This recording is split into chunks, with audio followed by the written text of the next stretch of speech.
Es sabido que en la doctrina de los derechos humanos se suelen reconocer 3 generaciones de los mismos como expresión del proceso progresivo de reconocimiento de los mismos, y que se han ido incluyendo con más o menos fortuna en las legislaciones positivas. Los derechos de la primera generación, definidos sobre todo en el siglo XVIII, son límites del poder del Estado en defensa de la libertad y la autonomía individual, libertad de conciencia, de palabra, de movimiento, etc. Son como limitaciones del poder, derechos negativos que pueden ser cumplidos siempre e incondicionalmente. Por tanto, son prohibiciones, un abstenerse de hacer por parte del Estado, o dicho con más propiedad, son derechos que generan deberes de obligación perfecta. Los de la segunda generación, que se configuraron sobre todo en el siglo XIX, se orientan a la consecución de determinados fines, por lo que, a diferencia de la primera generación, no limitan la acción del Estado, sino que exigen su intervención. Derecho a la salud, educación, trabajo, vivienda, derecho a trabajo digno y demás.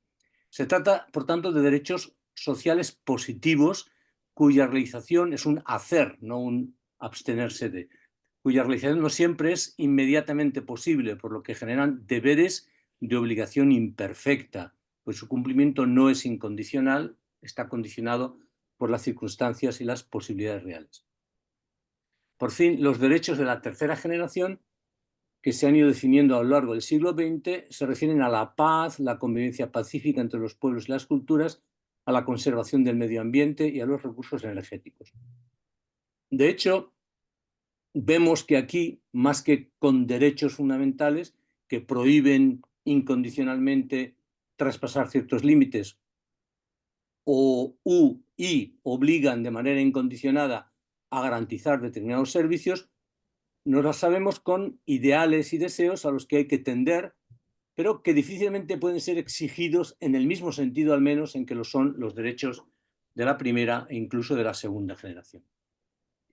Hay quien habla ya incluso de los derechos de la cuarta generación, referidos al acceso a las nuevas tecnologías en condiciones de igualdad, y en el cada vez más frecuente discurso sobre nuevos derechos y ampliación de derechos es probable que se incluyan, yo no sé si sería una quinta generación, los referidos a las numerosas minorías y nuevas identidades que se multiplican sin cesar y que no se detienen en las transiciones de género, el universo transgénero, sino que ya asoman los que quieren emigrar hacia otras especies animales. Sería el universo transespecie, algunos hablan de ello ya. Gentes que deciden ser perros o gatos, o qué sé yo, qué otras especies animales, y también, ya se ha dado algún caso, yo los he conocido por internet, otras pintorescas identidades como robots o extraterrestres. Lo cierto es que esta multiplicación ad infinitum de los derechos del hombre, que han de considerarse además derechos básicos fundamentales, da que pensar. Si son derechos fundamentales y básicos, esta multiplicación resulta sospechosa. Y esto nos retrotrae a la cuestión de su fundamento, para ver si, considerado el mismo, es aceptable esta casi infinita constelación de derechos. Segundo punto, la dignidad humana, los derechos y los deberes. Todos sabemos que Maritain hablaba de que en la Comisión de las Naciones Unidas para la Definición de los Derechos Humanos había pleno consenso en el contenido de los mismos y un total desacuerdo en el fundamento de los mismos según la ideología de cada uno. Y este desacuerdo en los fundamentos, en la justificación, no impidió definirlos, que se pusieran de acuerdo sobre el contenido. Uno puede preguntarse cómo es esto posible. Pues yo creo que esto es posible porque los derechos humanos que proceden de la dignidad humana no son la conclusión de un razonamiento, sino que son evidencias inmediatas, ¿no? Son evidencias de primer orden que cualquier filosofía debe aceptar, ¿no?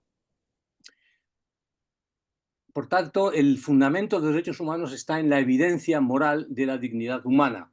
Que no se haya descubierto siempre en la historia no quiere decir que no puede llegar a hacerse. Esto es una cosa que pasa en todos los ámbitos del conocimiento. No todas las evidencias se han conocido siempre y desde siempre. Cada persona tiene un valor único como fin en sí mismo, es decir, como un individuo, es decir, como individuo no puede convertirse o ser convertido en un mero instrumento o medio para uso de los demás o de la sociedad.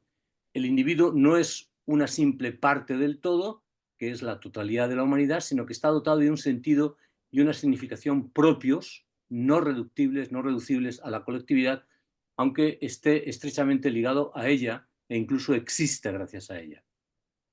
Por tanto, las declaraciones de derechos humanos surgen como medidas preventivas contra todo lo que amenace la dignidad humana. La palabra dignidad se utilizaba originalmente para designar la estima, el honor y la autoridad con que se dotaba a alguien en virtud de un cargo público, una posición social o bien sus cualidades y méritos personales.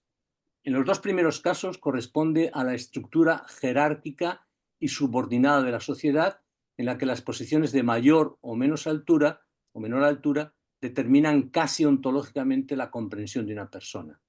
La dignidad, condicionada por la posición social y el cargo público, da lugar a una serie de derechos especiales. La palabra privilegio lo atestigua, no son leyes privadas, por así decirlo. La progresiva destrucción de la sociedad estamental y el creciente reconocimiento de la individualidad humana, su influencia en la sociedad, en la política, la soberanía popular, las libertades políticas, la exigencia de igualdad económica, ha creado una mentalidad según la cual todas las personas son fundamentalmente iguales en sus derechos básicos y son intrínsecamente dignas de respeto en sí mismas, lo que subyace a todas las demás exigencias de respeto ligadas a la jerarquización funcional, solo funcional, propia de los roles sociales. Naturalmente, esto procede del concepto cristiano de persona, aunque su efectividad social haya tardado siglos en ponerse en práctica. Aceptamos que la dignidad humana y el carácter personal pertenecen al ámbito de los valores morales y no a la mera descripción de los hechos. El carácter moral de los derechos humanos hace que para entenderlas adecuadamente sea necesario relacionarlos con el concepto de deber moral. Los derechos humanos son derechos subjetivos que una persona posee en virtud de la mera condición humana, es decir, son un subtipo del derecho subjetivo, porque también existen derechos subjetivos adquiridos, por ejemplo, asociados a determinados cargos o deberes, los derechos del director de un colegio, de un profesor, etc. O a situaciones empíricas que pueden o no existir, los derechos de un padre sobre sus hijos o de un socio de un club a utilizar sus instalaciones. Un derecho adquirido lo es para poder cumplir una obligación, por ejemplo, el cargo de director, por ejemplo, utilizar un coche, qué sé yo, le da derecho a eso, ¿no? O tras haber cumplido una obligación. He pagado una entrada, tengo derecho a ver el espectáculo.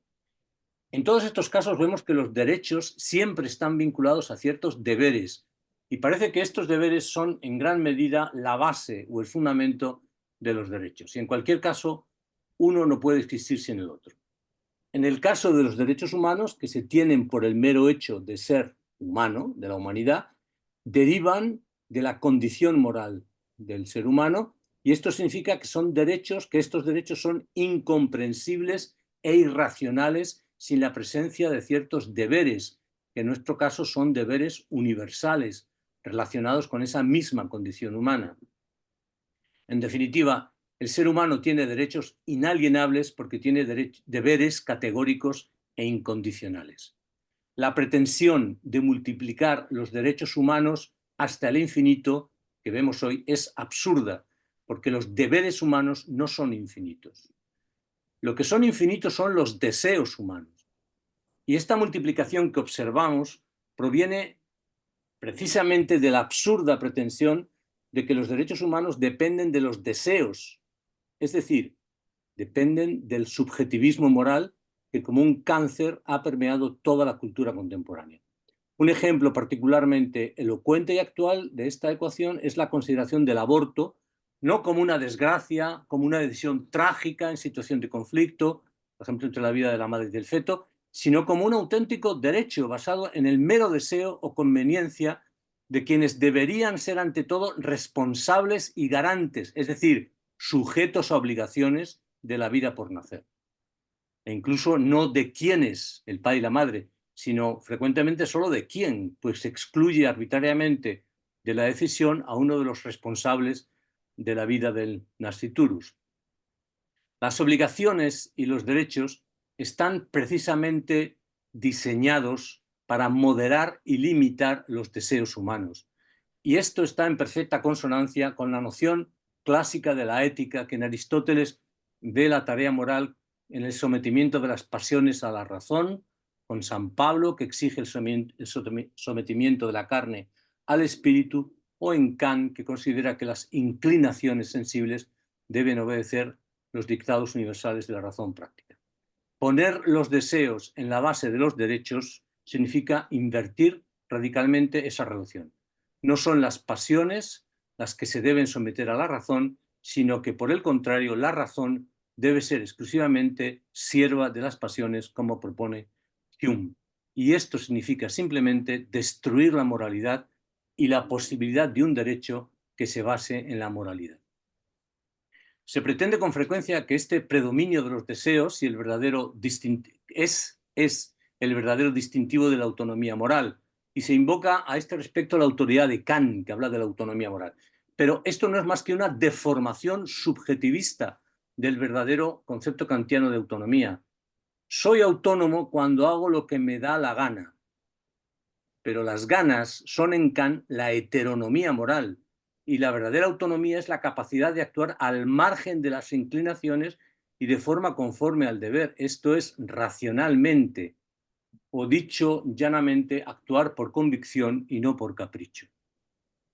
En síntesis, triunfa el subjetivismo moral y muchos de los fenómenos que nos rodean y tratan de dominarnos con insistencia totalitaria son la consecuencia de este clima cultural que se pretende de liberación, pero que resulta ser una forma de seducción tendente a colonizarnos y a dominarnos, aunque de manera indolora.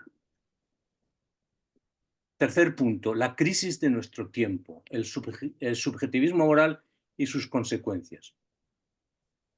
Aunque estoy convencido de que los valores mismos como tales no pueden estar en crisis, como se suele muchas veces decir, ¿no? Como no pueden entrar en crisis los teoremas matemáticos, las verdades eternas, sí creo que pueden darse crisis en nuestra percepción de los mismos. Y estas crisis no siempre son negativas, o sea, hay cambios de etos, ¿no?, que son positivos. Si, por ejemplo, en una sociedad deja de considerarse el valor supremo la fuerza y se considera que ese valor es la justicia, esa crisis de valor es una crisis positiva, es un progreso moral. La historia es la historia de las crisis, de los cambios en el etos. Existen, digamos, desarrollos positivos, existen progresos, pero también existen ciertos regresos, ¿no? O sea, existen momentos de subida y de bajada, o sea, es la historia, ¿no? En ocasiones se progresa en un cierto ámbito, por ejemplo, el técnico, y se puede, digamos, tener una cierta decadencia en otro distinto, puede ser, por ejemplo, en el religioso, qué sé yo, ¿no? Ahora bien, la crisis de nuestro tiempo, en mi opinión, no tiene que ver solo con un cambio de perspectiva, un cambio de etos, que podrá ser mejor o peor, en fin, eso ya se podría discutir, sino que el carácter específico de nuestra crisis, aparte de este posible cambio de etos, ¿no?, comporta una distorsión, es una crisis en la percepción de los valores, porque comporta una distorsión en su percepción, que los hace relativos, pero existen relatividades morales que no son contrarias a la objetividad de los valores, por ejemplo, el perspectivismo, sino que los hace por entero dependientes del sujeto que los percibe. Eso es un relativismo subjetivista. Y esto se ha hecho dominante, aunque hay antecedentes en la antigüedad, pero se ha hecho dominante en la cultura contemporánea. Se puede decir que es un rasgo esencial de la cultura moderna. Y es curioso porque el desarrollo del subjetivismo moral va ligado al triunfo del positivismo en el campo del conocimiento, el positivismo científico. No hablo de la ciencia, sino de esa interpretación de la ciencia que es el positivismo. Aquí el positivismo, por tanto, lo entendemos en sentido amplio, ¿no?, como la posición que considera que la única objetividad posible en el conocimiento humano es el que proporciona la ciencia positiva. Y por tanto, o sea, la ciencia positiva entendida en el sentido de la razón físico-matemática. Y por tanto, todo lo que no se atiene a los cánones cuantitativos de la ciencia positiva, evidencias empíricas, coherencia lógica, etc., carece de objetividad y debe ser relegado al ámbito subjetivo de las preferencias, las decisiones y los sentimientos. Positivismo y subjetivismo son dos posiciones contradictorias entre sí.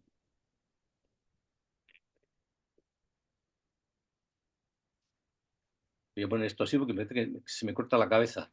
Son posiciones contradictorias entre sí, pero paradójicamente complementarias. La afirmación de la pura objetividad fáctica de hechos neutros comporta, por un lado, la negación de la libertad como tesis anticientífica, lo dicen los partidarios del positivismo, pero por otro lado conlleva la sustantivación formidable de la libertad subjetiva, que se convierte en una fuerza creadora de las dimensiones cualitativas no cuantificables, como el bien, los valores, la belleza, etc. Estas dos posiciones, al mismo tiempo contradictorias y complementarias, expresan las dos líneas de fuerza de la cultura moderna y contemporánea, que es una cultura antropocéntrica. Y tiene en sus líneas de fuerza a la razón objetiva y a la libertad subjetiva. Esto es la ciencia y el humanismo.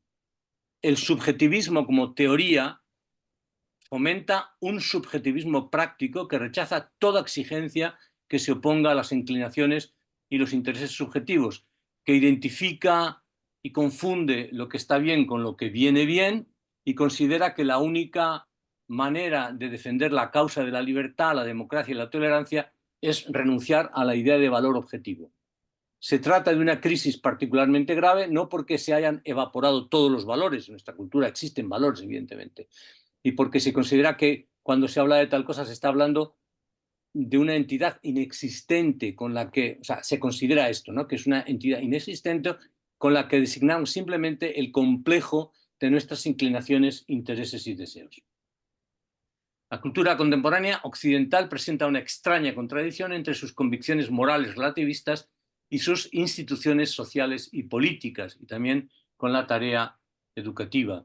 En el campo político y social, en que ha dominado la idea de la justicia, de modo que el sistema democrático se entendería como una exigencia moral de libertad, igualdad y justicia, de participación política, en que las diferencias se dirimen no por la fuerza, sino por medio de argumentos racionales, y el pueblo exige y controla a sus dirigentes por medio de las elecciones y otros mecanismos. El subjetivismo se expresa en la idea de que ese poder electivo del pueblo, que es legítimo, se extiende también a los valores, de manera que será válido lo que decida la mayoría.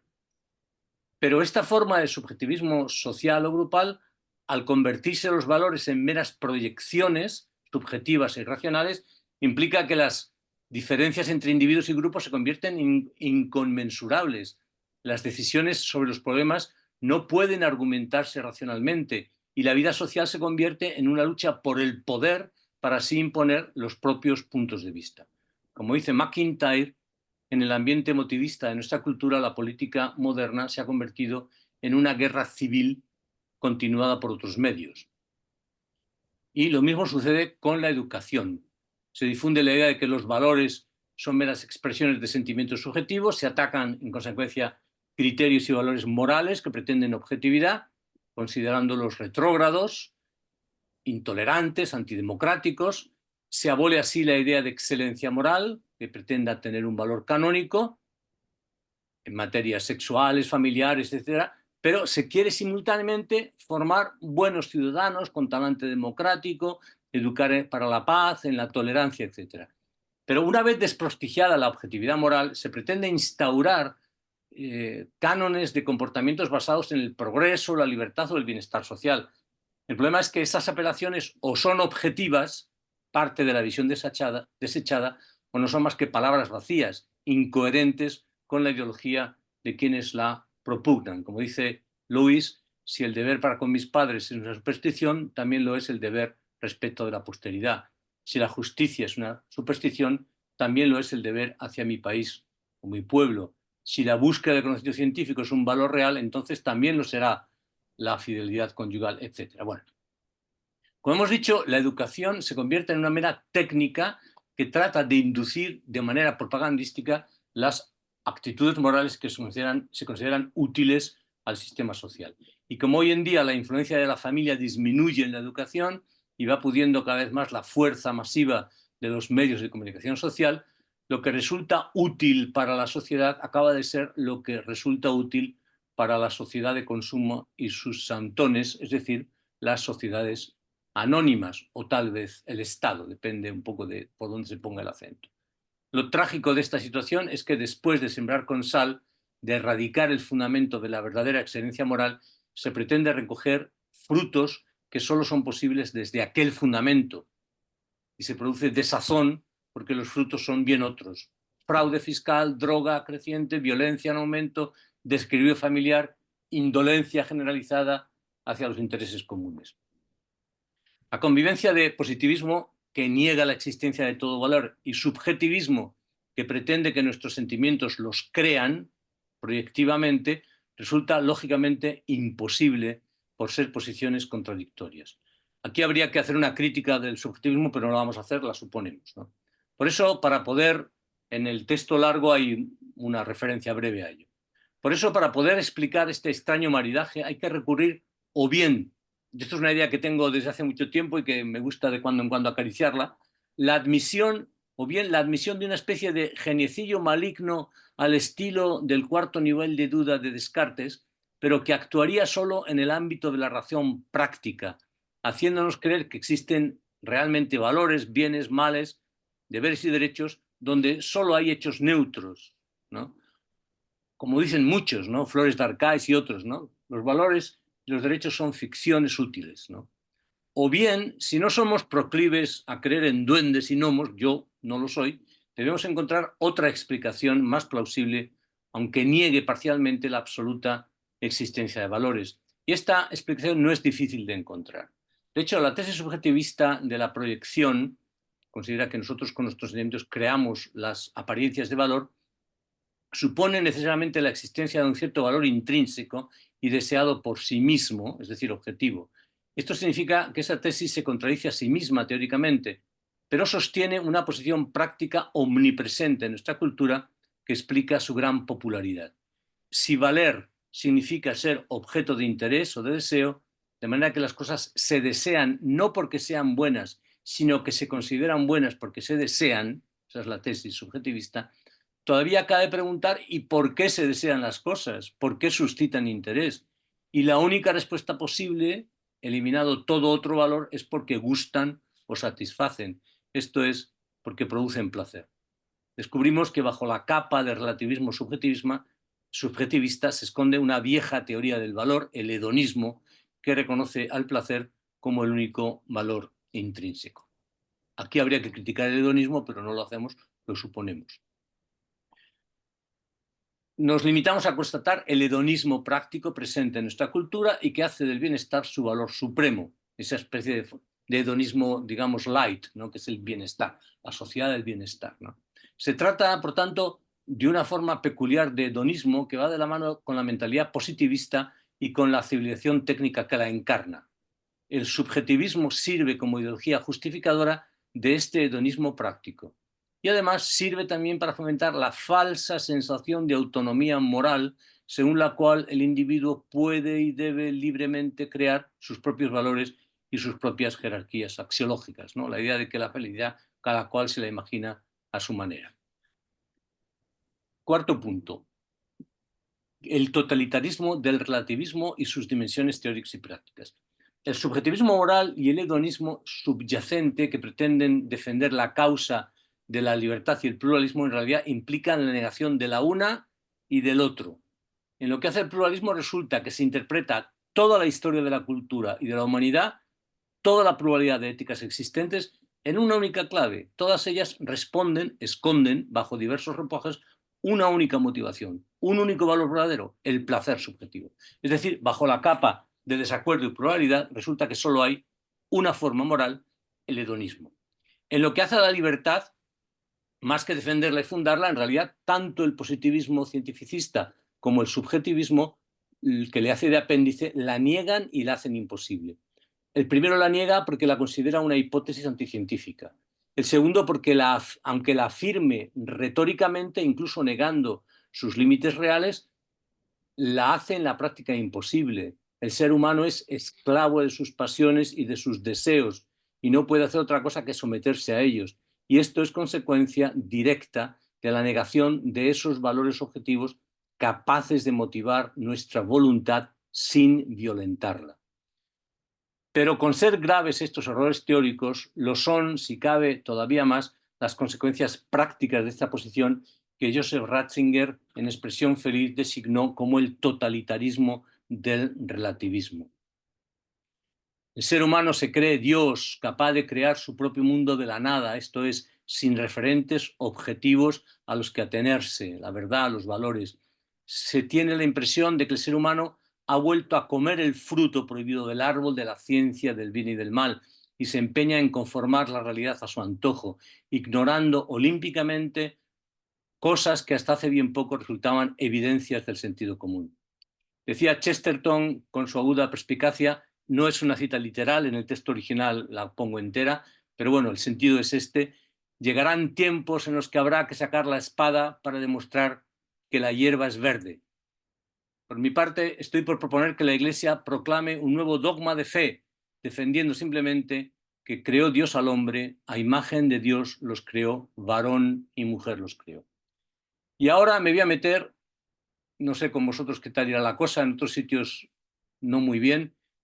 Una vez me pasó esto con religiosos, por cierto, y sobre todo con religiosas.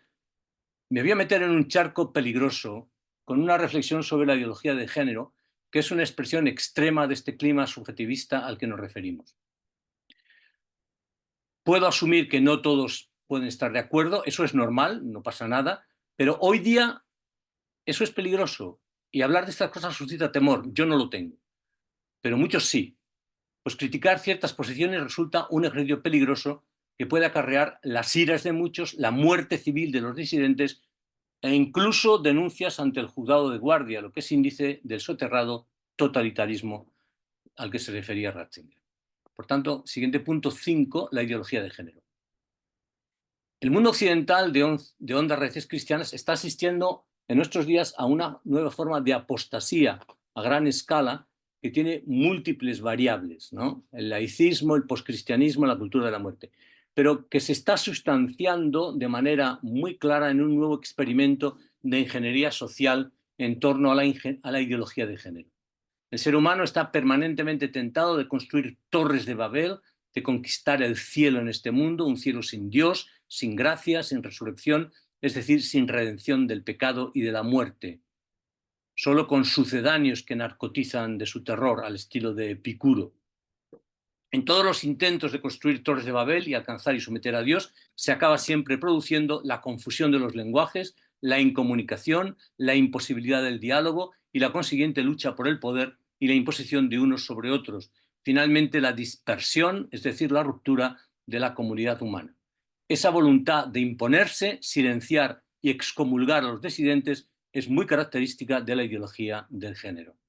En ella, el ser humano, una vez más tentado por el diablo, está tratando de juzgar a ser Dios, a definir caprichosamente lo que es bueno y lo que es malo, llegando a negar las evidencias de la condición masculina y femenina que antes del pecado original, como sea que se entienda, eran claras en la inocente desnudez del varón y la mujer, que no impedía en modo alguno, en la patente diferencia sexual, afirmar su perfecta igualdad en dignidad en virtud de su condición de imágenes de Dios. Si tras el pecado Adán y Eva, como quiera que se entienda este relato, ciñéndonos a la profunda verdad antropológica y teológica que encierra, se vieron compelidos a ocultar su desnudez, vistiéndose como buenamente pudieron, parece que hoy día, en esta nueva voluntad de ponernos en el lugar de Dios, nos inclinamos a disfrazarnos con los más variados ropajes, con tal de no admitir la evidencia de nuestra condición natural como varones y mujeres. La consecuencia es que, como en el cuento del rey desnudo de Juan Manuel, el conde Lucanor, todos o casi ponderan esta progresista ideología, porque si no lo haces, incluso si en tu interior no comulgas con ella, recordad que solo los hijos ilegítimos eran incapaces de ver el magnífico traje del rey desnudo, serás arrojado a las tinieblas exteriores de los reaccionarios contrarios al progreso. Y si eres político y te empeñas en ver al rey desnudo, ya sabes que tus días en el cargo están contados. Naturalmente, esta ideología compleja se presenta envolviendo sus propuestas en un hermoso celofán para hacerlas atractivas y presentables, incluso para aquellos que en principio están poco inclinados a acogerlas. Se habla de tolerancia, libertad, ampliación de derechos, el derecho al aborto, a la muerte digna, a la eutanasia y tal. ¿Quién va a pronunciarse contra la tolerancia, la libertad, los derechos, la mejora de la especie, la dignidad, incluso en la muerte? El problema es que de esta manera se hurta la posibilidad de discutir críticamente, con argumentos biológicos, psicológicos, médicos, históricos, morales, religiosos, todas estas propuestas. Yo por eso niego que se pueda hablar, tal vez se pueda en cierto sentido, de teoría de género, como algunos dicen, porque las teorías se pueden discutir, pero aquí no se puede discutir. Y como no puedes dar argumentos, no puedes esgrimir las múltiples y serias razones en contra que se puedan esgrimir sobre todas ellas. Yo creo que esto es una ideología. Los argumentos racionales aquí no cuentan. Si no estás de acuerdo con este magma progresista que se impone masivamente por medio de la literatura, los medios de comunicación social, las películas, medidas legislativas invadiendo con frecuencia los espacios de la conciencia personal. Si no estás de acuerdo, repito, con este complejo ideológico, es que eres intolerante, enemigo de la libertad, de los derechos humanos, un machista, enemigo de las mujeres, eres enemigo del progreso, retrógrado, homófobo, etc. Cabe preguntarse en dónde quedan entonces los derechos de los no nacidos, la libertad de los que sin ánimo de perseguir a nadie piensan de otra manera o se adhieren, por ejemplo, a la secular doctrina cristiana, que a la vista de los acontecimientos no tardará mucho en ser prohibida, acusado de todos estos nefandos crímenes. En este asunto no hay ni tolerancia ni libertad de conciencia, ni derechos para los disidentes. ¿Quién nos garantiza que esta mentalidad totalitaria no se irá extendiendo a muchos otros ámbitos de la vida social o a todos? Que presenta claros rasgos totalitarios se echa de ver en la continua invasión del derecho positivo en el campo de la conciencia individual, es decir, en el fuero interno de las personas. El derecho afecta solo al fuero externo y su intromisión en el fuero interno y moral, pensamientos, sentimientos y valoraciones, es un tic totalitario especialmente grave. Un ejemplo para mí de esta aberración jurídica, cada vez más frecuente, son los llamados delitos de odio. El odio es un sentimiento espontáneo y no puede ser objeto de reglamentación jurídica. Además, como tal sentimiento no es moralmente ni bueno ni malo. Se puede odiar el delito o la mentira o la corrupción política. Es claro que este tipo de odio no es pernicioso. Se puede odiar a un equipo de fútbol. Yo soy del Athletic. ¿Qué le voy a hacer? Por poner un ejemplo inane. Incluso desearle el mal, que pierda, que baje a segunda el equipo contrario. Y eso, con ser reprobable, no se puede ni prohibir ni sancionar, mientras no pase a acciones concretas prohibidas por la ley. En lo que se refiere al sentimiento en sus dimensiones negativas, formas de odio que promueven el racismo u otras formas de discriminación, solo se lo puede combatir en el ámbito moral de la educación. Legalmente se pueden prohibir exclusivamente sus expresiones externas, pero no el sentimiento mismo. Y sin embargo, los apologetas de la ideología de género no pretenden solo legislar lo que a ellos les parece justo en el ámbito del fuero externo, descalificando sin límites de tolerancia a los que piensan, sin límites de tolerancia, o sea, sin tolerancia alguna, a los que piensan de otra manera, sino que pretenden por ley que todos pensemos, sintamos y hablamos al dictado de esta ideología. Y su principal estrategia es la del lenguaje. Sexto punto, el neolenguaje. Yo soy hijo de militar y aquí lo voy a demostrar. Cuando en una batalla un ejército se apresta a tomar las posiciones del enemigo, antes del asalto final por parte de la infantería, la artillería se dedica durante horas a bombardear esas posiciones para ablandar la resistencia y allanar el camino. Pues bien, el neolenguaje de la corrección política y la ideología de género, que vendría a ser la infantería, que ya está tomando posiciones en la sociedad, la cultura, los medios de comunicación social y de educación, ha venido largamente precedida de una granada artillería muy activa aún, que consiste en utilizar el lenguaje para aniquilar la resistencia. No está hecha sobre todo de argumentos coherentes y por tanto racionales, para convencer de la bondad de la nueva posición, sino de descalificaciones gruesas de quienes se resisten a dejarse colonizar con el objetivo de destruir al adversario anulándolo para el debate social.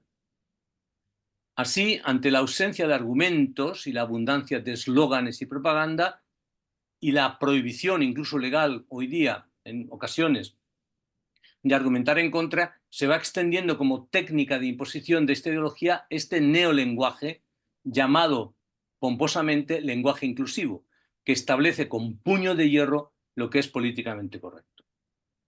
Denunciaba Gabriel Albiac la perversión implicada en este neolenguaje, citando al filósofo disidente del nazismo Viktor Klemperer, que analizó el neolenguaje de ese sistema totalitario, se podría hacer también con el sistema soviético. Decía Albiac que distorsionar una lengua es corromper la mente del que habla a la medida exacta de los intereses del que la regula. Es con exactitud el lenguaje totalitario. Y añadía, son los humanos hijos de su lengua, no a la inversa. Esto se puede discutir, pero en parte es verdad. Y en la lengua está trenzado el tejido de certezas que delinea la torrentera de nuestro destino. Por eso dictar el orden de una lengua es dictar sus órdenes blindadas, dictar las subjetividades que la lengua disciplina. Es la forma menos violenta, la más eficaz, por tanto, de dictadura. Además, mirado de cerca, el lenguaje pretendente inclusivo, no sexista, igualitario, es precisamente, yo lo creo así, lo contrario de lo que anuncia, es excluyente, sexista y desigualitario. Excluyente, porque lejos de incluir a varones y mujeres, lo que hace es discriminarlos lingüísticamente. Parece claro que decir todos incluye a varones y mujeres, mientras que decir todas y todas distingue y discrimina. Podemos poner de acuerdo y decir todas, digamos siempre todas, ¿vale? De acuerdo, podría ser. Habría que cambiar toda la literatura, en fin, tiene sus problemas, pero bueno. Pero decir que esto es inclusivo a mí me parece, en fin, muy discutible. Y sexista, porque lo que hace es sexualizar el género. Las personas tienen sexo. Las cosas ni tienen género ni tienen sexo. Lo que tiene género son las palabras. En español hay expresiones de género masculino que valen para varones y mujeres. Hombre, por ejemplo, que es el homo, el Mensch en alemán. Juez, médico. Otras de género femenino, vale que hombre se utiliza más bien solamente para los varones, pero originalmente no es así. Otras de género femenino que valen también por igual para varones y mujeres, como persona. Hay también expresiones derivadas de formas verbales, participio de presente, que sencillamente por designar una acción carecen de género y valen por igual para varones y mujeres. Agente, presidente, ponente, caminante, estudiante, amante. Y luego hay palabras anfibias que tienen forma femenina pero son masculinas o femeninas. Futbolista, atleta, etc.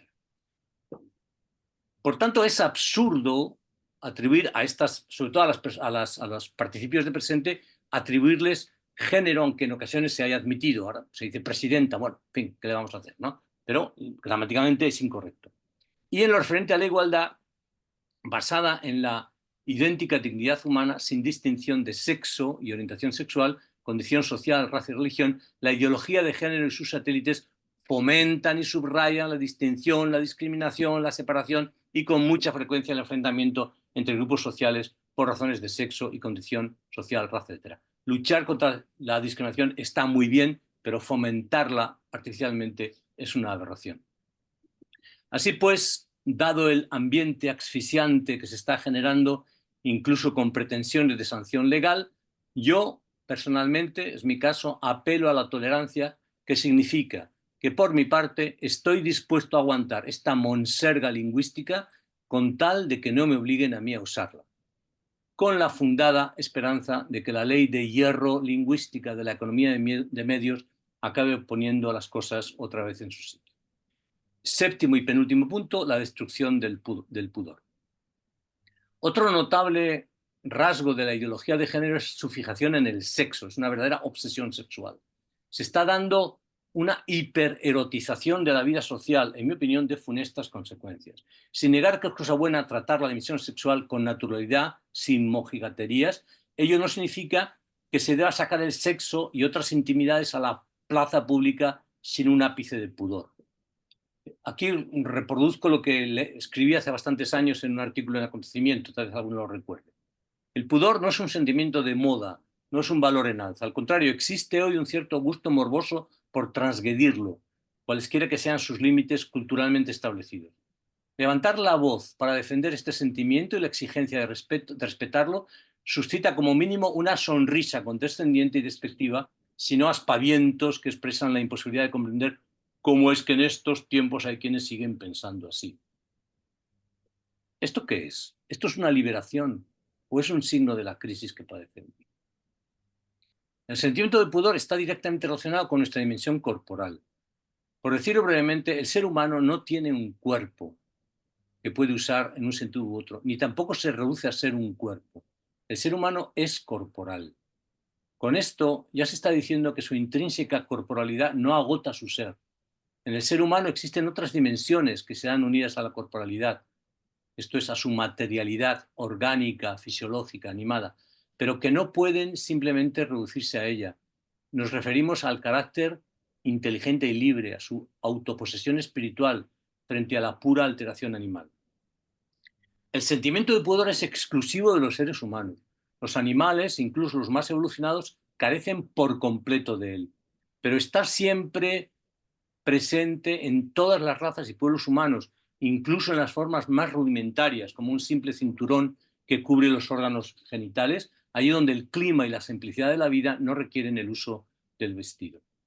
En segundo lugar, el sentimiento de pudor consiste en que el ser humano se avergüenza y por eso oculta el acto sexual, que no solo satisface su propia inclinación, sino que además es útil y necesario para la conservación de la especie. El hecho de avergonzarse no afecta a la materialidad corporal como tal, el hecho de la extensión, el peso, ni tampoco aquellas partes de nuestra corporalidad que expresan nuestra naturaleza racional, nuestro ser personal, la cabeza, el rostro, las manos, sino a las funciones orgánicas que más nos asemejan a los demás animales, de manera especial el ejercicio de la sexualidad. Y no porque se la considere algo malo, sino porque el hombre, el ser humano, tomando distancia de su naturaleza animal, expresa de esta manera que no se identifica totalmente con ella, que él es más que ella. Al avergonzarse de su animalidad, con ello mismo está mostrando que no es solo animal. El pudor muestra tanto o más que el habla la presencia del espíritu en la naturaleza material orgánica del hombre. Aquí hago una referencia también a lo que dice Max Scheler sobre el pudor y cito también a Munier, pero lo dejo porque andamos un poco mal de tiempo. Pero bueno, la idea es esa, estos autores confirman lo dicho. Lo que he dicho lo apoyo en las cosas que dice Soloviov en su justificación del bien. Soloviov afirma que esta relación en principio negativa con la naturaleza animal que tiende a dominar el ser completo del hombre, es un poco lo que decíamos antes, ¿no? Lo que decía Aristóteles, ¿no? La teoría moral consiste en someter las pasiones a la razón. Es, no obstante, el principio de una liberación positiva, la afirmación de la propia dignidad, la no resignación a llevar una vida meramente animal. Según el filósofo ruso, los datos originarios de la moralidad ponen en el ser humano, junto al sentimiento de pudor, el de compasión dirigida a los seres semejantes a él y el de veneración referido a la realidad superior a él. El primero regula las relaciones interhumanas, ¿no? Y el segundo abre el ámbito de la religión, que arrancando de la experiencia de los propios padres, ¿no? Sentidos como fuerza superior, benéfica y providente, se va ampliando después a los antepasados hasta lograr la plenitud en la conciencia de un Dios trascendente, creador y padre, podríamos decir también madre, de todos los seres humanos. Estos sentimientos y sus correspondientes principios están íntimamente relacionados entre sí. Así, en lo que hace a la justicia, las lenguas antiguas expresan la idea de la conciencia moral en general con el término vergüenza, es el aidos griego, y ello indica que el sentimiento de pudor, aunque está inmediatamente relacionado con la corporalidad y la sexualidad, desborda este sentido y afecta a toda la esfera moral, a cualquier transgresión de la norma moral. Como vemos, el pudor está relacionado con la conciencia de la dignidad humana. El desprestigio en que este noble sentimiento ha caído en nuestra cultura actual nos obliga a reflexionar, da que pensar. Dejando a un lado todo género de mojigatería moral, no es posible estar de acuerdo con la tendencia odierna a la transgresión sistemática de las formas sanas y debidas del pudor. No solo se transgreden continuamente los límites físicos del mismo en medios de comunicación social, espectáculos, propaganda, formas de vestir a la moda, está en campañas presuntamente educativas dirigidas por nuestras autoridades políticas, sino que se hace continuamente alarde de impudicia psicológica, de la que habla también Munier, aunque no lo hemos citado, y espiritual, por ejemplo, en programas de gran éxito de televisión, claro, de gran éxito de audiencia en los que personajillos de escasa catadura moral, pero buena presencia y mejor cuenta corriente, exhiben todo tipo de miserias emocionales. Este culto por la transgresión del pudor corre paralelo a los ataques crecientes a las creencias religiosas, especialmente las ligadas al cristianismo y a su expresión eclesial. Se están minando de manera sistemática los cimientos no solo del pudor y de la religión, sino de la dignidad humana. Estos ataques a los sentimientos de pudor y la fe religiosa, al desnudarnos de nuestra dignidad personal, nos dejan desarmados frente a las posibilidades crecientes de manipulación, frente a toda forma de ingeniería social que pretende reducirnos a una masa moldeable, que eso sí se siente muy satisfecha de ser tan crítica, tan progresista y tan liberada de viejos atavismos morales y religiosos. En mi modesta opinión, toda la perniciosa y antipersonalista ideología de género oficialmente adoptada por la Unión Europea, que nos están haciendo ingerir a grandes tragos, no es sino la expresión avasalladora de esa voluntad de manipulación a gran escala. Ante ella es preciso invocar, defender, reivindicar valores objetivos y exigentes, y a la vez fundamento de un verdadero progreso. Valores como el pudor y el sentido de la estética, el matrimonio, la familia, la educación exigente, la solidaridad basada en el autosacrificio y la capacidad de dar la vida, la fe cristiana, yo diría incluso la pertenencia eclesial. Valores que por mucho desprestigio social que puedan atraerse, son hoy una verdadera profecía de la irreductible dignidad humana, una forma de ir contracorriente y de denunciar y resistir a los nuevos bárbaros que ya se han instalado en el poder. Y último punto, el 9, porque el 8 me lo salto también, esperando a San Benito. Bueno, se puede, aquí hago una cita, digamos, de McIntyre, ¿no? Se puede producir la impresión de que mi análisis ha sido excesivamente negativo. En realidad, yo no niego la presencia real y efectiva de valores auténticos en nuestra cultura. Esto es imposible que no los haya. En la nuestra, como en todas, hay gentes buenas, malas y medianas. Hay valores reales, ¿no? Aunque los interpretemos mal por el subjetivismo. Naturalmente, hay muchas más personas buenas que malas. Si, como defiende la filosofía clásica, el mal es solo un déficit de bien, aquí ahí tengo un error, un déficit de bien, una carencia de bien, es un déficit de ser más bien, habría que decir un déficit de ser, una carencia de bien, de modo que el mal no puede subsistir sin el bien del que vive y al que parasita. Al hacer un análisis crítico de nuestra cultura, al subrayar los males que nos afligen, por mucho mal que haya, y si pese a ello el mundo no se hunde, podemos estar seguros de que el bien tiene que ser infinitamente mayor. Al discutir y criticar las posiciones teóricas que hemos expuesto, no estamos diciendo que los que las defienden son personas pervertidas y malvadas. Lo más probable es que sean personas normales, que quieren a sus padres, a sus cónyuges, a sus hijos, que cumplen con normalidad sus deberes familiares y profesionales. Igual que defensores del hedonismo teórico, por ejemplo, Epicuro en la antigüedad o Stuart Mill en tiempos más recientes, no vivieron una vida disoluta y fueron incluso verdaderos ejemplos de vida moral, lo que decimos aquí debe interpretarse no como un ataque a la moralidad personal de sus defensores, de esas posturas, sino como una crítica de fondo a su base ideológica. Como dice con agudeza Lewis, al referirse a los defensores del relativismo, they are better than their principles, ¿no? Son mejores que sus propios principios. Sin embargo, sí es verdad que sin negar los valores reales de nuestra cultura y la bondad de la mayoría de las personas, mi diagnóstico es pesimista. Yo, respecto a la cultura contemporánea, soy pesimista, lo digo claramente. Creo que nuestra cultura occidental está en franca decadencia. Los fenómenos descritos aquí son expresión de esa caída que se va acelerando.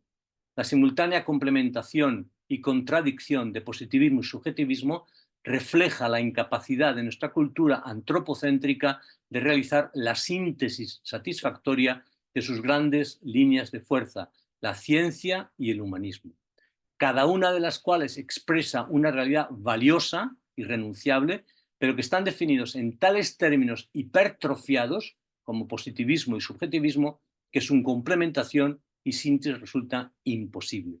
Y esto está conduciendo al agotamiento de nuestra cultura. Ahora voy a dar una breve, y con esto termino, indicación sobre lo que yo creo que se podría hacer, y lo digo claramente desde el punto de vista cristiano. O sea, los cristianos, cómo pueden, cómo podemos reaccionar a esta situación. ¿En qué medida esto nos afecta a nosotros? Nos afecta de manera evidente porque somos miembros de esta sociedad, de esta cultura, pero no necesariamente en cuanto cristianos, si es que aceptamos el carácter universal de nuestra fe, el carácter católico, digamos, de nuestra fe, que hace que viviendo plenamente en el mundo del que formamos parte, no nos identifiquemos totalmente con él. Porque ya decía Diogneto en su famosa carta en el siglo II, viven en la carne, pero no según la carne. Viven en la tierra, pero su ciudadanía está en el cielo. Obedecen las leyes establecidas y con su modo de vivir superan esas leyes. Aman a todos y todos los persiguen. Y este texto termina diciendo, el texto que se lee en el oficio de lecturas, tan importante es el puesto que Dios les ha asignado, del que no les es lícito desertar. En situaciones de crisis y decadencia como la nuestra, los cristianos seguimos teniendo una misión que cumplir. Seguimos siendo enviados al mundo, a este mundo en el que nos ha tocado vivir, a anunciar la buena noticia. De hecho, no es la primera vez que nos enfrentamos a una situación semejante. El cristianismo nació y dio sus primeros pasos en un ambiente de sincretismo religioso. Era una especie de relativismo despótico en el que las diversas religiones y formas de sabiduría se aceptaban en el panteón con tal de que todas se inclinasen ante el emperador, venerado como divino.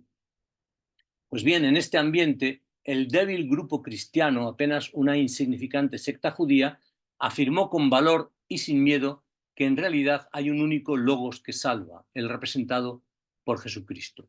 Y por tanto, no solo se limitaron a testimoniar su propia fe como una postura más, sino que afirmaron que no existe bajo el cielo otro nombre dado a los hombres por el cual podamos alcanzar la salvación, y que por tanto no estaban dispuestos a adorar al emperador ni sacrificar a los falsos dioses. Todos sabemos lo que eso significaba, y ese fue el precio que los cristianos de aquellas primeras generaciones aceptaron para proclamar y testimoniar su fe. Así pues, condición para poder realizar con fidelidad nuestra misión es localizar a los nuevos ídolos y negarnos a rendirles adoración y a sacrificar en sus altares. Y esto es condición imprescindible, para hacer esto es la disposición al martirio. Pero hay más. Otra grave crisis a la que tuvieron que enfrentarse los cristianos pocos siglos después de la caída fue la caída, del Imperio Romano, que es lo mismo que decir el fin de la cultura clásica, con la que el cristianismo había emprendido un diálogo difícil, valiente y fecundo. Cayó el imperio y gobernaron los bárbaros. ¿Cuál fue la reacción de la Iglesia, de los cristianos? Aquí jugó un papel esencial, aunque no exclusivo, el monacato. La Iglesia inició un proceso de conservación y salvación de la cultura clásica. Son el siglo, sobre todo, V, VI, VII, Boecio, Isidro de Sevilla, Beda Venerable. Y de manera especial la gran obra de los monasterios benedictinos que salvaron por el trabajo inmenso de los copistas el conjunto de la cultura clásica. Pero esta labor conservadora fue el punto de partida de una obra positiva que consistió en crear verdaderos núcleos de civilización en torno a los monasterios y de evangelizar a los paganos, los habitantes del campo poco evangelizados, y a los bárbaros que dominaban la vida social. Los evangelizaron al tiempo que los civilizaban con esa cultura clásica salvada, sistematizada en el trivium y el quadrivium y comunicada en las escuelas monacales, catedralicias y palatinas, de las que nacieron, andando el tiempo, las universidades. Fue una labor de siglos, pero de ella ha nacido la cultura occidental con su humanismo y su ciencia. Hoy en día procede, en mi opinión, sin miedo, si se hunde esta cultura, que se hunda, realizar una labor similar. También hoy procede realizar una labor conservadora de salvaguarda de los valores de la cultura occidental, la filosofía, el derecho, la racionalidad, la noción de persona y su dignidad inalienable, su libertad real pero limitada, la inigualable experiencia espiritual del Dios bíblico y el Dios encarnado en Jesucristo. Estos valores, luchando contra su disolución en el magma subjetivista y al mismo tiempo iniciar la tarea progresista de evangelización sin miedo, de nuevo, de los nuevos bárbaros que ya llevan tiempo dirigiendo la sociedad y la cultura.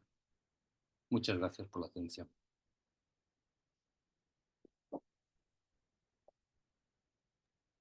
Muy bien. Una pena no poderte aplaudir ahora. Pero muy bien, muy bien, muy bien, Muchas gracias. muy bien.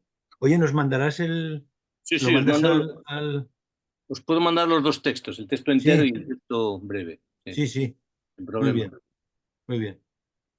Bueno, pues a ver ¿Alguna quién... pregunta? Sí, Encarná, ¿dónde estás?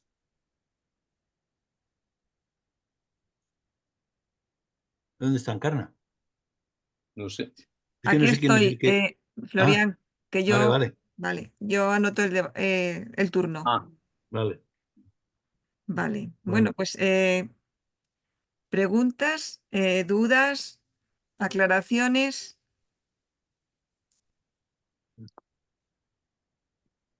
yo no yo ni tengo dudas, bueno, tengo dudas muchas, pero casi sería que me lo volviera a explicar un poco más despacio todo, cosa que no es posible. O sea que darle las gracias por el esfuerzo y por la lucidez que tiene. muchas gracias. Solo se me ocurre eso. A mí, yo quisiera también comentar algo y preguntar y felicitar. ¿Se me oye? Sí, Sí, muy bien. Hola. Preséntate, Eh, preséntate, Marc, para que te hola. conozcamos todos. Bueno, yo creo que todos, sí, más o menos las caras que hay por ahí me conocéis, Pero, sinceramente. pero José María Venga. no. Pero José No, María no. ¿Qué? no tanto, Pero no. no, bueno, José María no, pero yo a él sí que lo conozco y además he venido a esta conferencia, o sea, me he apuntado precisamente porque se me quedó grabado de alguna de las jornadas, pues su gran cabeza, su gran corazón, no sé, su nivel intelectual, o sea, me llamó la atención. Yo trabajo en la universidad, como sabéis, Ajá. y bueno, y eso lo valoro mucho. Además, estaba comparando, las comparaciones son odiosas, pero bueno, estaba comparando una charla que dio una cristiana de buena voluntad hace poco, bueno, pues en un contexto más o menos cristiano, que ya a mí casi que me hizo perder la fe, pues por la falta de raíces, bueno, pues, de nivel intelectual, y en este caso pues es lo contrario, ¿no? Entonces, en este caso es lo contrario, José María, y eso es lo mejor, y ahora voy a ser, pues como me corresponde, ¿no? Pues un poquito tu adversaria, ¿no? Es lo mejor y es lo peor. Y tú lo sabes, lo mejor y lo peor que tienes. ¿Por qué? Porque yo estoy pensando en clave de mis alumnos. Yo, pues como he dicho y como sabéis, pues doy clases en la universidad. ¿Qué sucede? Yo te estaba escuchando, claro, al haber estudiado yo filosofía, al tener ya una edad, al tener un bagaje pues, de filosofía, de ciertos estudios de teología y bueno, y también de una formación cristiana y tal, pues entonces yo te entiendo y yo te sigo y te aplaudo. Ahora, yo me pongo en la cabeza de mis alumnos, incluso de los más nobles, de los más inteligentes, de los que pueden estar abiertos a aceptar la verdad cristiana y sinceramente, o sea, ¿qué hacemos para que esa gente te entienda? Porque me da la impresión de que, o sea, ellos pueden considerar que esto es axiomático, o sea, no, no, claro, no te ha dado tiempo, pero a ver, las premisas de las que partes para ti son evidentes, pero para ellos no. Ya. Y tú no las explicas. Y eso que das por supuesto es lo que impide, entiendo yo, a ver, pues que realmente haya una traducción desde nuestro lenguaje, nuestra experiencia a la suya, para que ellos puedan entender algo. lo voy a decir de una forma muy tonta, me ha venido a la cabeza una tontería, ¿no? Incluso es de mal gusto.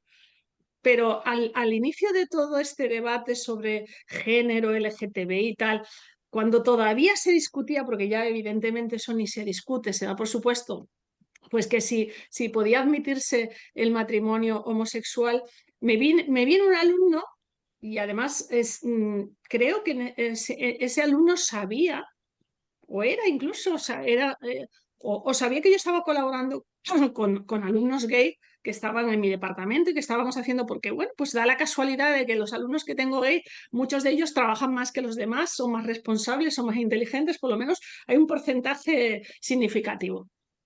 Entonces, con esa colaboración, en medio de esa colaboración, de hecho, bueno, pues ya eso les predisponía a escucharme, ¿no?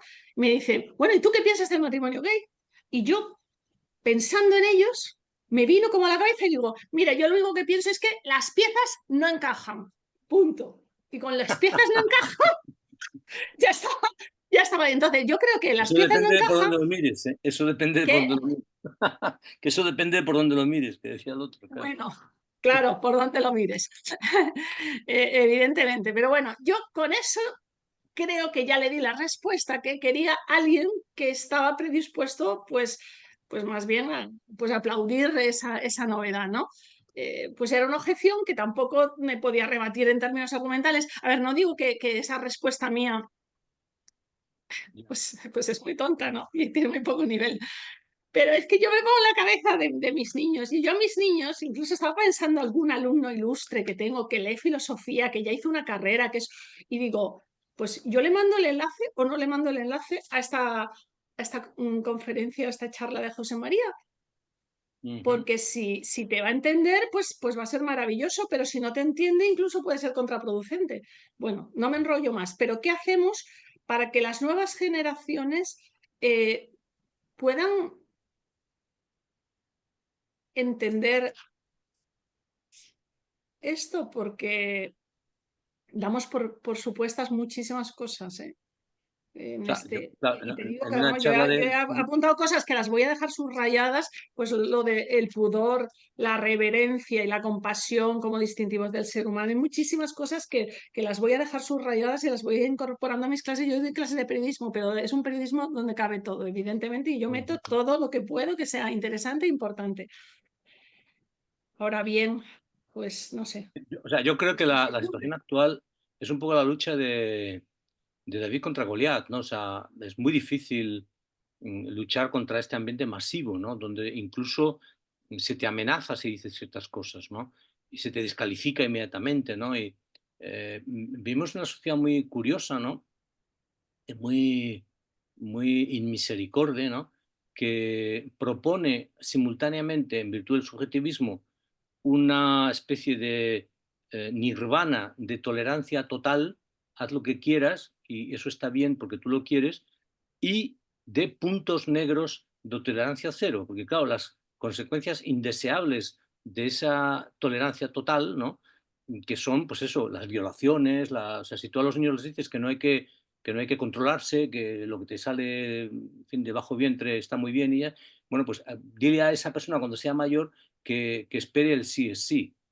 Pues cuando está caliente se lanza, joder. O sea, es que las consecuencias son las que son. Y entonces, claro, eso produce puntos negros de tolerancia cero. ¿Entiendes? Y eso es una enorme contradicción, ¿no? A lo mejor lo que hay que hacer es educar de otra manera, ¿no?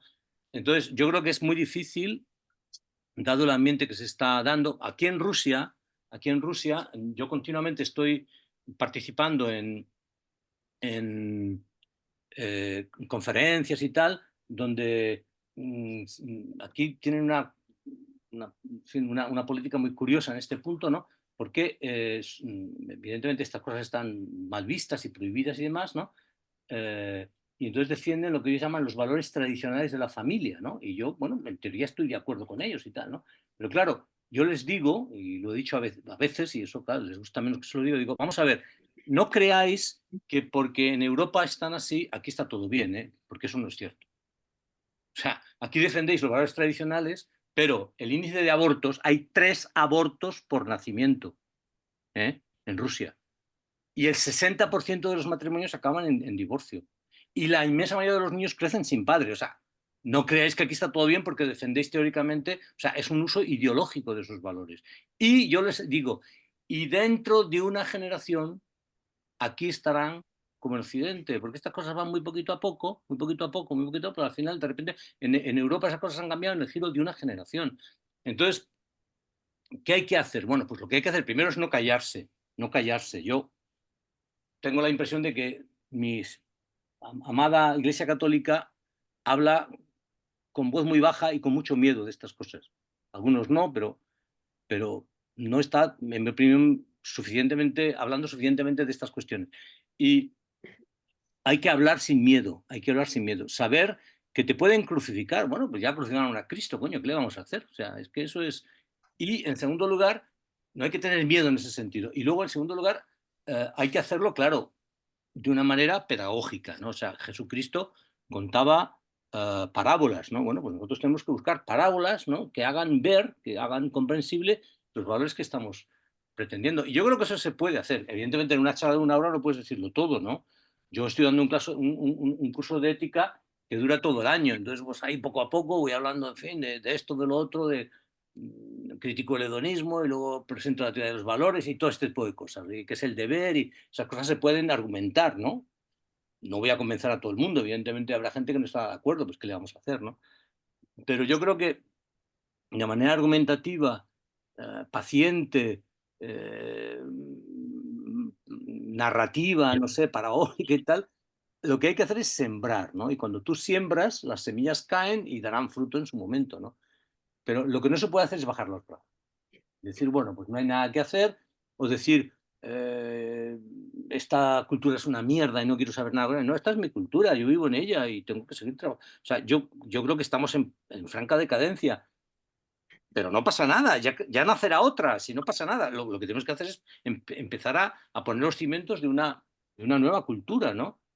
Sabiendo que muchas de las cosas que ahora nos parecen negativas, ¿no? en esta situación, tienen también su parte positiva. O sea, yo, por ejemplo, en el tema este del LGTBI, que soy muy combativo con ello, considero que, no obstante, hoy día los homosexuales viven en un ambiente de tolerancia que hay que aceptar, o sea, que hay que, ¿cómo se dice? Hay que aceptar, o sea, hay que considerar positivamente, ¿no? Es decir, porque antiguamente realmente el movimiento LGTBI es muy combativo porque, coño, es que lo han pasado muy mal. O sea, se les ha perseguido de una manera cruelísima, ¿no? Entonces yo creo que sí, entonces, conseguir el equilibrio, ¿no? De tener ideas claras, ¿no?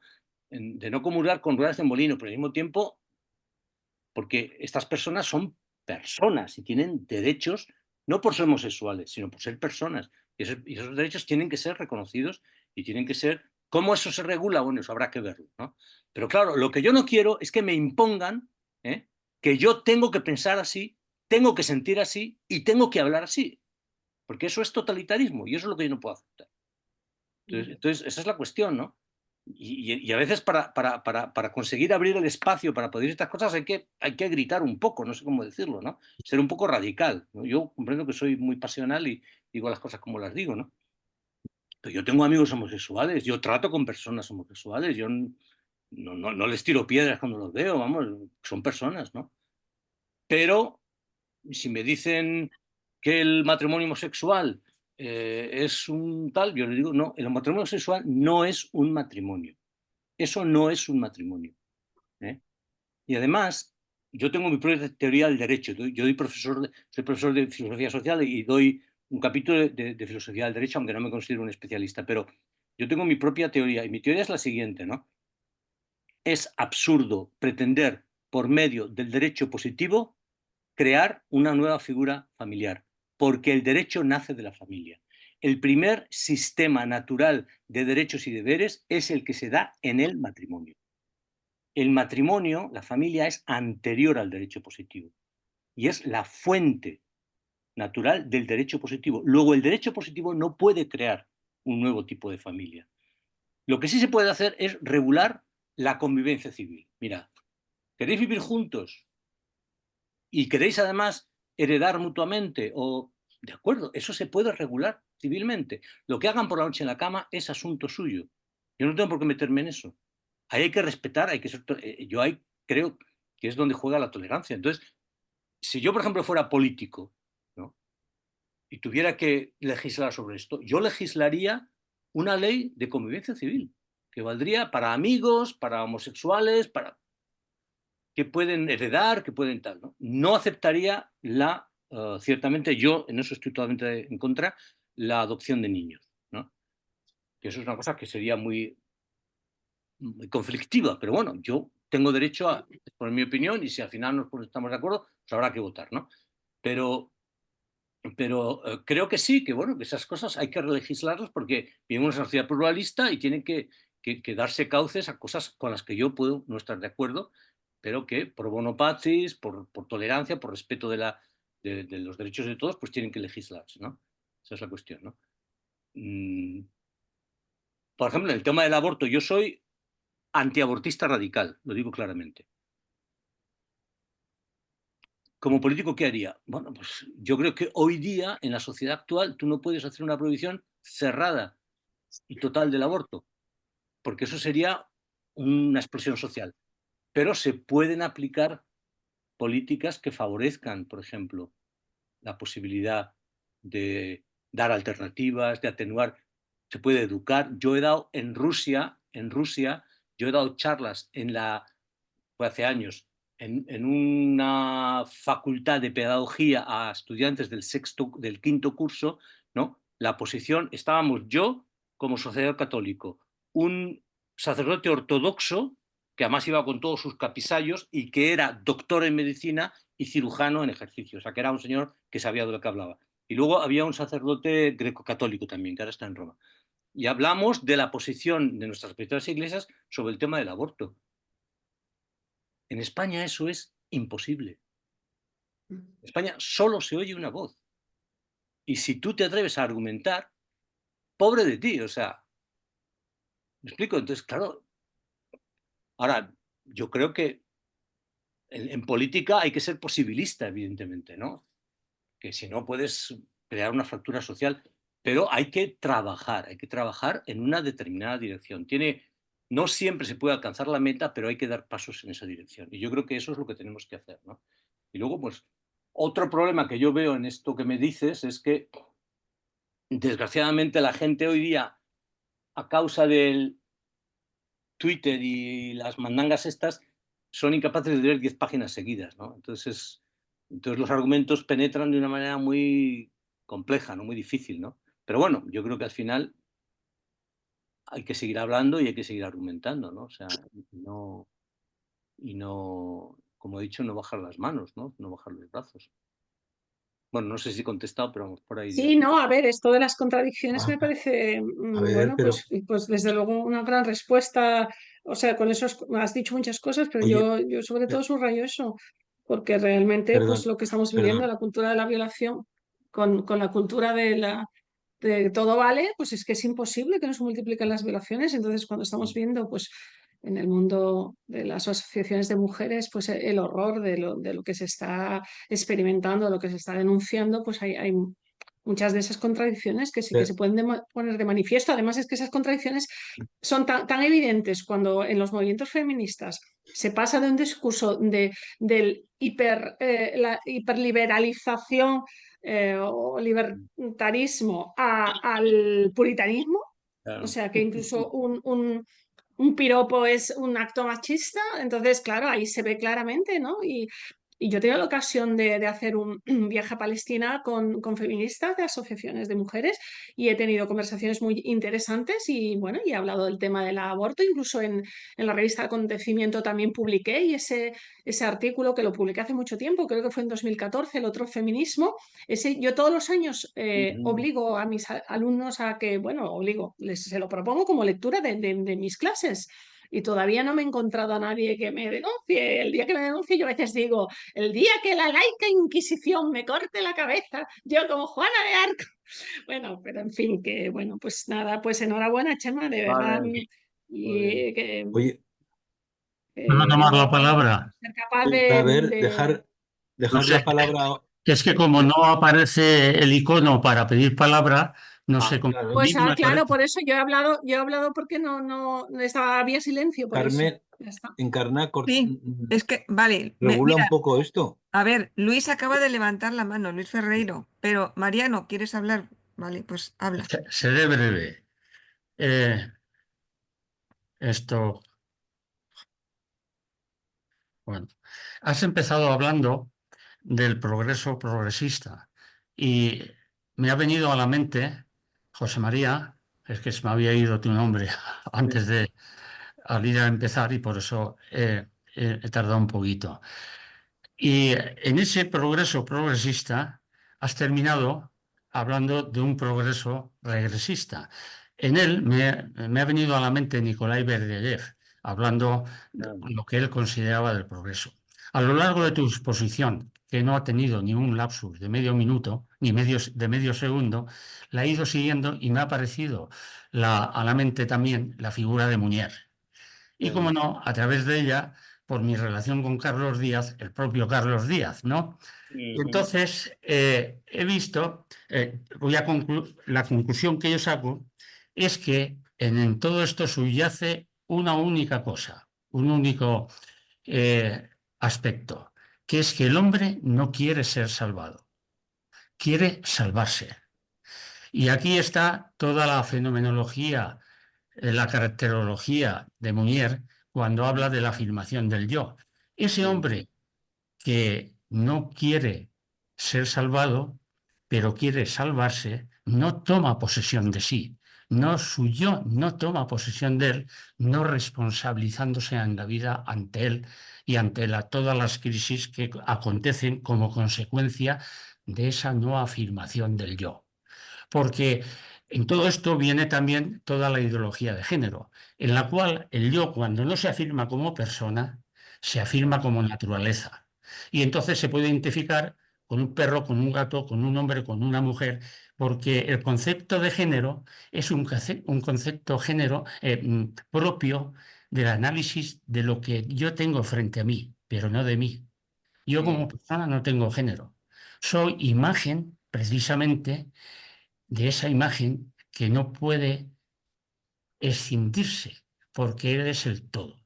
Entonces esa imagen de Dios me evita a mí entrar en un gregarismo, pero me da la libertad para que yo elija poseerme, tomar posesión de mí ante esa realidad relacional ya con Él, primeramente, y después con los demás y con toda la naturaleza, y la que dará fundamento a intentar llegar a una situación de orden. Pero resulta que a pesar de por mucho que quiera, yo no seré autónomo. Luego yo socialmente, colectivamente, tampoco puedo llevar a una sociedad utópica de un mundo feliz. Quiero decir que el final de la historia, por mucho que hagamos y por mucho que eduquemos y por mucho que exaltemos los valores morales de la persona, al final no seremos nosotros quienes rubricaremos el final de nuestra historia. Simplemente eso. Sí. Sí, yo digo estos días que estamos al final del año litúrgico, ¿no? Y los temas, o sea, las lecturas son sobre el fin del mundo, la escatología. Digo, el fin del mundo lo estamos viendo ya, o sea, estos tiempos son los últimos tiempos, porque yo no voy a vivir más que estos tiempos, para mí son los últimos, ¿no?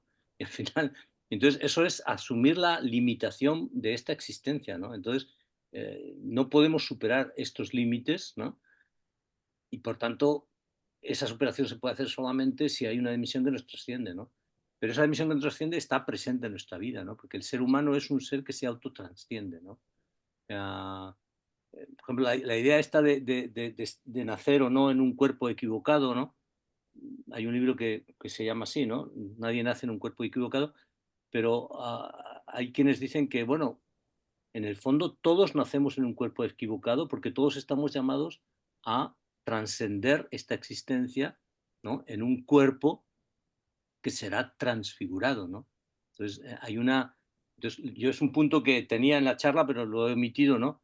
El hecho de que cuando el ser humano pierde la dimensión trascendente, esa trascendencia se vuelve loca y se convierte en una trascendencia horizontal. Entonces la gente se pinta la piel, se ponen tatuajes, se pintan de verde el pelo o se cambian de sexo. O sea, una especie de insatisfacción fundamental que uno, digamos, exprime o expresa de una manera no, digamos, trascendente, autotrascendente, sino un poco en sentido horizontal, porque no existe otra dimensión que esta, ¿no?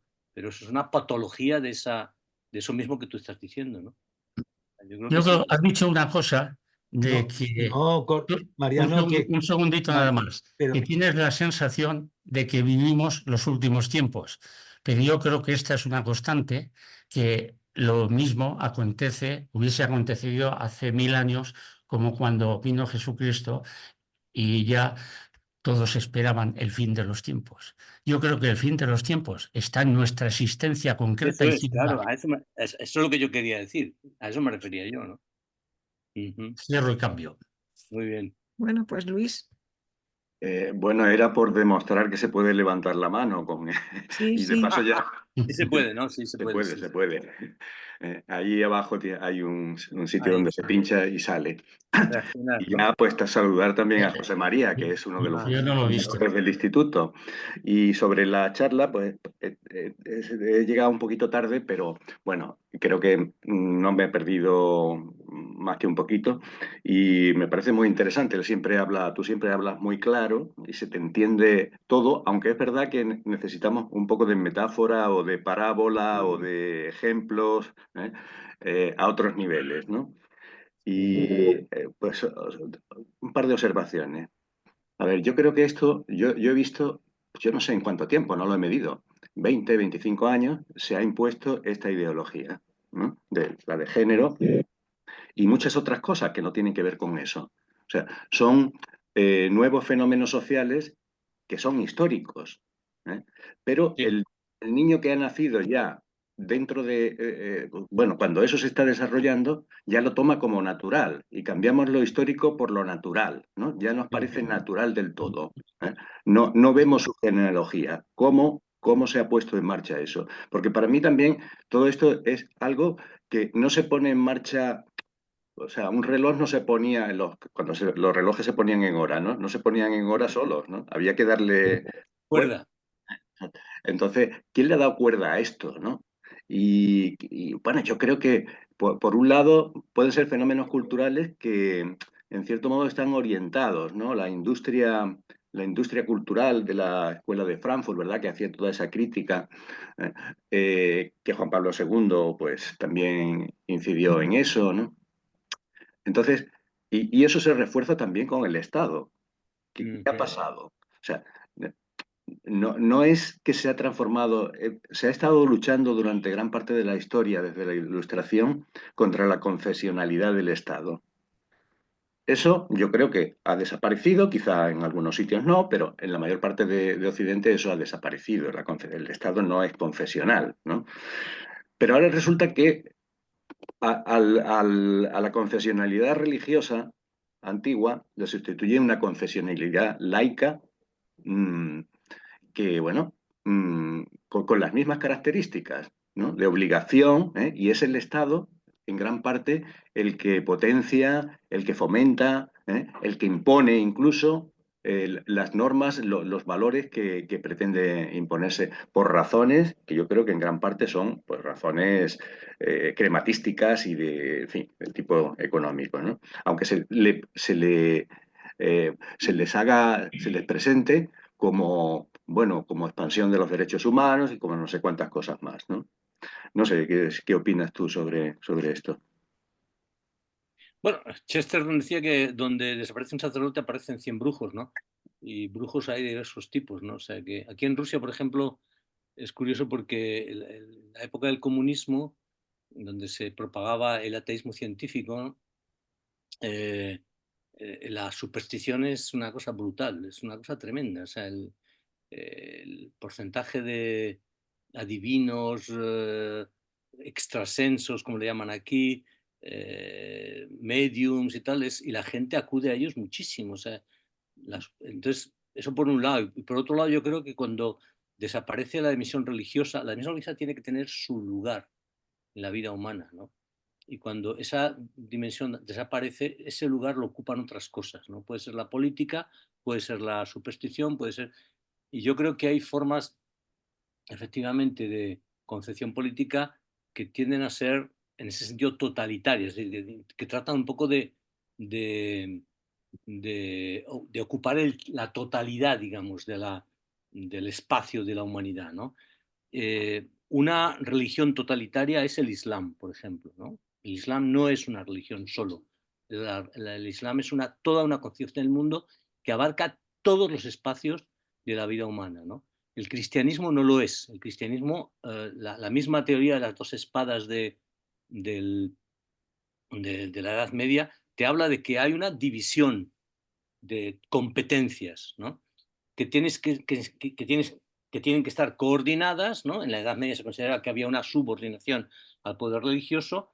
Eso se puede también discutir. De hecho, por ejemplo, la Escuela de Salamanca, ¿no? La segunda escolástica, ya en el siglo XVI discute eso, ¿no? Y lo plantea de otra manera. Pero el cristianismo establece una clara distinción entre el ámbito religioso y el ámbito secular. El ámbito secular está creado por Dios, pero tiene una autonomía propia, ¿no? Yo tengo una especie como de mini filosofía de la historia, ¿no? Que dice que cada época tiene una convicción fundamental y problemas en torno a ella que deben ser resueltos en una síntesis, ¿no? La antigüedad es cosmocéntrica, esa es su convicción fundamental, ¿no? Y el problema que debe ser resuelto es cómo combinar lo uno y lo múltiple, y eso lo hace Aristóteles con su teoría de la sustancia, ¿no? Y luego el cristianismo es teocéntrico, según la concepción bíblica de Dios, que es un Dios trascendente y creador. Eso quiere decir que el mundo está totalmente fuera de Dios, o mejor dicho, que Dios está totalmente, mejor dicho así, Dios está totalmente fuera del mundo. El capítulo primero del libro del Génesis no es un relato mítico, es un relato desmitificador, porque lo que dice ese relato es que ni el sol, ni la luna, ni las estrellas, ni los ríos, ni los árboles, ni nada de nada es Dios, es divino. Dios está siempre por encima y más lejos, ¿no? Por tanto, el Dios está totalmente fuera del mundo, aunque el mundo no esté fuera de Dios porque es una creación suya. Entonces, y eso crea un problema que debe ser resuelto, que no se resuelve rápidamente, solo en el siglo XIII, que es cómo compaginar la omnipotencia del Dios trascendente con la autonomía del mundo. Que puede parecer que si Dios es omnipotente, el mundo está predeterminado y existen esas teorías, ¿no? Y eso lo resolvió Santo Tomás de Aquino, ¿no? Esa es la síntesis medieval, ¿de acuerdo? Entonces establece esa distinción y en ese teocentrismo medieval, que es, en mi opinión, muy equilibrado, porque establece con claridad la relación entre la omnipotencia de Dios y su trascendencia y la verdadera autonomía del mundo, que incluye esa forma especial de autonomía que es la libertad humana, ¿no? Es muy equilibrada y hace posible el humanismo, que es el antropocentrismo moderno.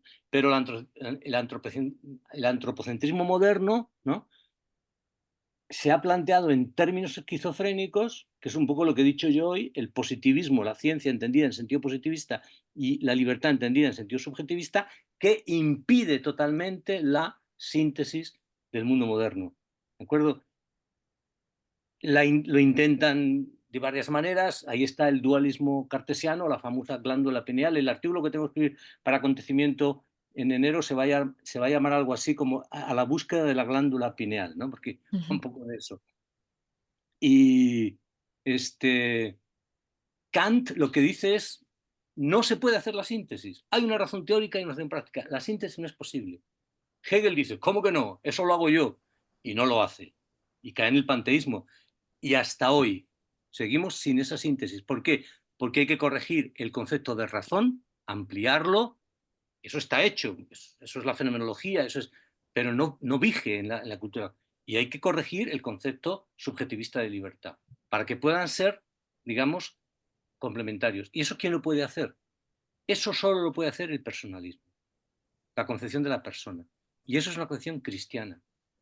Berdyaev, al que habéis aludido antes, tiene un texto que se llama El hombre y la máquina, que yo traduje hace muchos años, y en ese texto es una reflexión sobre la técnica, ¿no?